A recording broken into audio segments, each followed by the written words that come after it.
बिस्मिल्लाहिर्रहमानिर्रहीम। अस्सलाम वालेकुम दोस्तों, सोहेल अनवर मेरा नाम है और किचन फॉर लकी पीपल्स आप देख रहे हैं।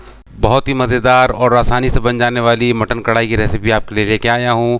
अगर घर पर आप रेस्टोरेंट स्टाइल की कढ़ाई का मज़ा लेना चाहते हैं तो रेसिपी को ज़रूर फॉलो कीजिए। आप इस रेसिपी को चिकन और बीफ में भी बना सकते हैं।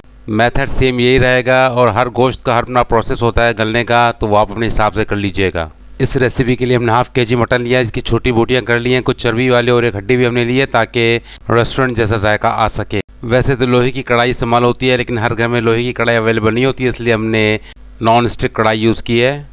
सबसे पहले 2 टेबलस्पून घी लेंगे। आप ऑयल का भी यूज़ कर सकते हैं, लेकिन घी के अंदर कढ़ाई बहुत बेहतरीन बनती है। गोश्त हमारा चर्बी वाला है, इसलिए हमने घी कम लिया है। इसके बाद में एक प्याज को हम स्लाइस में काट कर शामिल कर देंगे।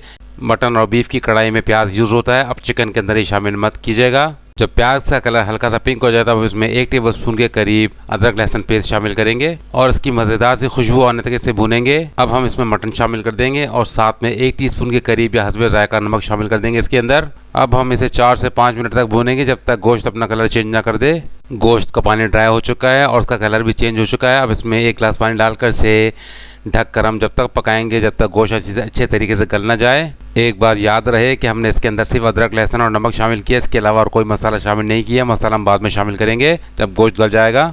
आधे घंटे बाद हम ढक्कन रिमूव कर रहे हैं। आप देख सकते हैं कि काफ़ी पानी ड्राई हो चुका है और प्याज भी इसमें से गायब हो चुकी है और गोश्त भी प्रॉपर तरीके से गल चुका है। आप देख सकते हैं इस कंडीशन में हमें गोश्त चाहिए।